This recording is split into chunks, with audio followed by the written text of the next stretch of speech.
2-3 दिवसापासून आज थोडंसं ऊन बघायला भेटलं, त्याच्यामुळे आज सकाळी लवकरच कपडे धुतले. सगळ्यांचे डब्बे पण नव्हते, आज रविवारची सुट्टी होती, त्यामुळे लवकर कपडे धुतले.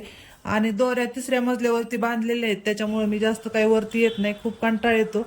पण सगळीकडे 2-3 दिवस झाले कपडेच वाळले नाही, घरामध्ये सगळीकडे कपडेच कपडे झाले होते. त्यामुळे वरती आले सकाळी लवकरच कपडे धुवून वाळायला टाकायला. तर गल्लीमध्ये सगळीकडे पाणीच झालेलं आहे, खूप जास्त पाऊस झाला. तर वारं पण सुटलेलं होतं आणि थोडा टिपटिप येत होता पाऊस. रोजच खूप जास्त पाऊस येतो, त्याच्यामुळे बाहेर पण जायला जमत नाही आणि पोरीला पण कंटाळा आला घरामध्ये बसून. तर ईश्वरी म्हणत होती वरती छान वाटतं, गार हवा सुटली होती. तर थोड्या वेळ वरती थांबलो आम्ही आणि खाली आले मी नंतर. तर भाज्या बनवायच्या राहिल्या होत्या, सकाळी एकदा नाश्ता झाला सुट्टी असल्यामुळे आज. तर त्याच्यानंतर दुपारचं जेवण करायचं होतं, त्याच्यामुळे वालाच्या शेंगाची भाजी बनवली. तर वालाची शेंगाची भाजी बनवण्यासाठी कढईमध्ये अगोदर तेल टाकलं, त्याच्यामध्ये लसूण आणि मसाला टाकला.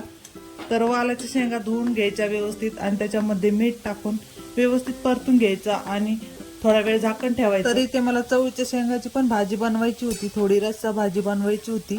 तर इथं वालाच्या शेंगाची भाजी होती, तोपर्यंत माझी दुसरी भाजी बनवण्याची तयारी चालू होती. तर त्याच्यामध्ये शेंगदाण्याचं कूट टाकलं वालाच्या शेंगामध्ये आणि थोडा वेळ झाकण ठेवलं. तर 5 मिनिटं झाकण ठेवायचे पाणी आटेपर्यंत. तर झाकण ठेवलं होतं आणि पाणी आटलेलं आहे. तर बघू शकता सुक्की भाजी तयार झालेली आहे. तर तीच भाजी मी काढून घेतली आणि त्याच कढईमध्ये परत चवळीची भाजी बनवायची होती. तर छान झालेली आहे वालाच्या शेंगाची भाजी. तर चवळीच्या शेंगाची भाजी बनवण्यासाठी लसूण टाकला, त्याच पद्धतीने करायची आहे, फक्त रस्सा भाजी करायची, त्यामुळे पाणी टाकलेलं आहे मी थोडंसं.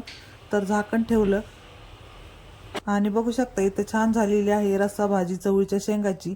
तर 12:30 वाजले होते आणि आम्हाला करायचं होतं जेवण. तर आम्ही जेवायला बसलो होतो. तर जेवणामध्ये वालाच्या शेंगाची भाजी, चवळीची भाजी आणि ज्वारीची भाकरी होती. तर असा होता आपला व्हिडिओ. आवडला असेल तर नक्की लाईक करा. बाय.